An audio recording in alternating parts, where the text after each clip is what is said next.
ఎలా అనిపించింది? కూటమి ప్రభుత్వం సంవత్సరం అయిపోయింది కదా వచ్చి, ఎలా అనిపించింది అక్కడ? అలా మాదిరిగా ఉంది, అంత హైయెస్ట్ ఏం లేదు, మాదిరిగా ఉంది. ఏదైనా కూరగాయలు పోతే రేట్ ఎక్కువ, రేట్ ఎక్కువ. తినే వస్తువులన్నీ రేట్ ఎక్కువ. గతంలో ఎలా ఉండేది ప్రభుత్వాలు? పొలంలో కూడా అట్లా ఒక్కొక్కసారి తక్కువ ఉండేది, ఒకసారి ఎక్కువ ఉండేది. దేనికదే ఏది వచ్చినా వాళ్ళు చూసుకోవాలి. గత జగన్మోహన్ రెడ్డి ప్రభుత్వం ఏమో నవరత్నాలు అన్నారు. నవరత్నాలు అన్నారు, అన్నారు, ఏది లేదు. వీళ్ళు అన్నారు సూపర్ సిక్స్, అది అన్నారు, ఇది అన్నారు. వీళ్ళు సూపర్ సిక్స్లో ఏదో చేస్తాం అంటున్నారు. ఇప్పుడు రీసెంట్గా కూడా తల్లి కోమం పథకం రిలీజ్ అయింది కదా. రిలీజ్ అయింది, 15 13 ఇచ్చారు. 2 ఏళ్ళు మెయింటైన్ ఖర్చు అన్నారు. ఏదో ఫిట్టింగ్ పెడతారు. ఎంతమంది ఇప్పుడు రేపు ఎంతమంది పిల్లలు ఉంటే అంతమందికి పడ్డాయి కదా. పడ్డాయి, కొంతమంది పడ్డాయి, కొంతమంది పడ్డా. గతంలో ఒక్కొక్కరికే పడ్డాయి కదా, 15 ఒక్కొక్కరికే పడ్డాయి. ప్రాబ్లం అది ఏంటి, ఇది రైతు భరోసా ఇస్తున్నాడు, ఎవరికి ఏం లేదు. ఆడవాళ్ళకి ఉచిత ప్రయాణం ఉండవు. గ్యాస్ మన సంవత్సరం 3 ఉండవు. అవి ఎవరో పడుతున్నాయి డబ్బులు. అసలు అదెందుకు 500 చేస్తే అందరికీ బాగుంటుంది కదా. ఇప్పుడు ఒకళ్ళు ఉన్నారు, మేము మా దగ్గర పనిచేసి ఉన్నారు. ఆమె గ్యాస్ మన చేసింది, నా ఈ బడ్డీయా బ్యాంక్ అడిగి. అమ్మ పడలేదంటే ఇంకొకసారి చూడండి, మళ్ళీ రేపు వచ్చింది, ఎల్లుండి వచ్చింది. ఇక అవతలని కలిసి తిట్లు మొదలుపెట్టింది. అది సచిన వాళ్ళు ఇదే లేదు, అదే లేదు, నన్ను తిప్పారు. అది 500 పెడితే అసలు ప్రాబ్లం ఉండదు కదా. అది 600 పెట్టు, అది వేసుకోవడం అయ్యేనేంటి. ఇక్కడ కట్టాలి, అక్కడ తెచ్చుకోవాలి. వాడు ఎత్తండా బ్యాంకులో కాలేజీ ఇప్పుడు చూడలేదమ్మా వెళ్ళిపోవడం. వీళ్ళకి అందరికి ఏటీఎం కార్డులు ఉంటే ఉండవు. అందరూ బ్యాంక్కి పోవాలని ఉండవు, పుస్తకం లేని కూడా. అవి చాలా ఇబ్బంది పడుతున్నాను. అది పవన్ కళ్యాణ్ గారు అర్థం చేసుకోవాలి. 600 పెట్టు, లేదా 500 పెట్టు, ఒకేసారి మనకు తెలిసిపోయింది. పెట్టేసరికి ఏదో కుర్రోళ్ళు తెచ్చుకునే వాళ్ళు ఎక్కడ తెచ్చుకున్నారు, ముసలి ఉన్నారు. పోయి బ్యాంక్ అయిపోతే వాళ్ళు మనిషిలా కూడా లెక్క చేయట్లేదు బ్యాంకులో వాళ్ళు.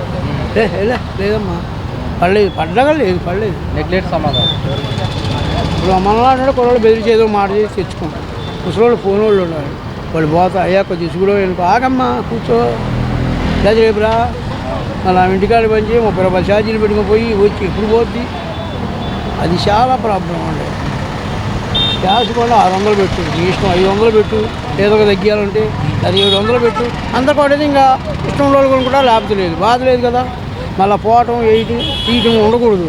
మీరు అది ఇచ్చేటప్పుడు పెట్టు, గ్యాస్ బండి 100 రూపాయలు తగ్గిస్తాను అని పెట్టు, అది బాగుండదు. ఏముంది, లేనివాళ్ళు చాలా ఇబ్బంది పడుతున్నారు. అలాంటి మా ఇళ్ళ సందులో అందరూ వాళ్ళే గ్యాస్ బండి అయ్యా డబ్బులు పడి అక్కడ చూడవా అంటే ఎవరు వస్తారు, ఎవరు వాడికే తెలిపోయింది. పడపది 2-3 సార్లు తిరిగే 100 రూపాయలు ఛార్జ్ అయింది. అయ్యా వాడు ఇచ్చేసి వచ్చేదేమో మళ్ళీ ఇదొకటి. ఓకే, రేషన్ సంబంధించి కూడా రేషన్ వ్యాన్లు ప్రభుత్వం రద్దు చేయడం జరిగింది కదా. డీలర్ వద్దకు వెళ్ళి తీసుకోవడం మళ్ళీ తీసుకొచ్చారు పద్ధతి.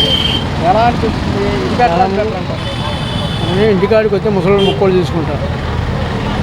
ఇప్పుడు తీయాలని అనుకో వాళ్ళకి ఇచ్చే పోయి, నా ఉద్దేశం అది. ఎందుకంటే వయసు వాళ్ళు అంటే అది నిలబడతారు, తీసుకోవాలి. ముసలి వాళ్ళు నిలబడలేరు. మళ్ళీ మోసం ఇంటికాడ అనుకో చట్టక్కని ఉన్నాయి, అప్పుడు మా ఇంటికాడ పెడతారు సానుభూతిగా. ఇప్పుడు అదే మరి ఒకసారి నుంచి వాళ్ళు గుంపులు వస్తారు, వీళ్ళు నిలబడలేరు. వాళ్ళైనా చూసి ముసలి వాళ్ళకి ఇంటికాడ ఇస్తే బాగుంటుందని నా అభిప్రాయం. అంతే. వయసు వాళ్ళు ఎట్లా వయసు వాళ్ళు గన్నాలు కూడా తెచ్చుకోగలరు వాళ్ళు. ఈ ముసలి వాళ్ళు బాగుంటే పోలేదు, ప్రాబ్లం అది. గతంలో వాలంటీర్ వ్యవస్థ ఉండేది ప్రభుత్వంలో ఉండేది, కొంతమందికి ఇచ్చారు, బాగానే ఇచ్చారు. అది రేషన్ కార్డు బాగానే ఇచ్చారు. పక్కదారి పెట్టే ఏముంది, ఇవాళ వస్తారు బండి, ఎల్లుండి వస్తారు. మనం లాభం అనుకో ఏమంటే అయిపోయింది, మళ్ళీ వచ్చినప్పుడు ఇస్తారు అనుకో. అప్పుడు జరిగినది అవి జగన్మోహన్ రెడ్డి ఇవన్నీ కనిపెట్టలేకపోయాడు. మరి జగన్ మళ్ళీ మేమే వస్తాము 2029లో జగన్ 2.4 చూపిస్తా అన్నాడు. వచ్చే అవకాశం ఉంటుందంటారా? చూపించే అదంతా అప్పుడు సంగతి. తెల్లారిపడి తిరిగిపోయాడు 3 మంది రాజకీయ నాయకులు ఉన్నారు. ఇప్పుడు ఉండోడు రేపు ఉంటాడా, లేదు రేపు ఉండోడు ఇవాళ ఉంటాడా. ఏదో రకరకాలుగాండి, మంచి అందరికీ చేయలేదు. ఇవాళ కూరగాయలు ఉన్నాయనుకో, టమాటాలు ఉంటే పచ్చిమిరపకాయలు ఇస్తామంటున్నారు ఇక్కడ. మరి జగన్ బయటికి వెళ్తే బాగా వేల మంది జనాలు వస్తున్నారు కదా. అవి వస్తారు, దానికి ఓటు వేయడానికి సంబంధం ఉండదు.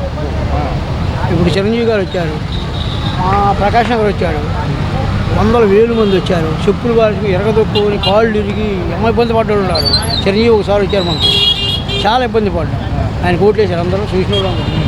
అవన్నీ చూడటం ఆ మూమెంట్లో ఎవరు గుద్దాలో వాళ్ళు గుద్దేస్తారండి. అది ఇప్పుడు ఈ రాజకీయ రంగంలో డబ్బు దూకడం అయిపోయింది. ఓటుకేసి ఓకే బాబాయ్. బ్లాక్మెయిల్ చేస్తున్నారండి అందరినీ.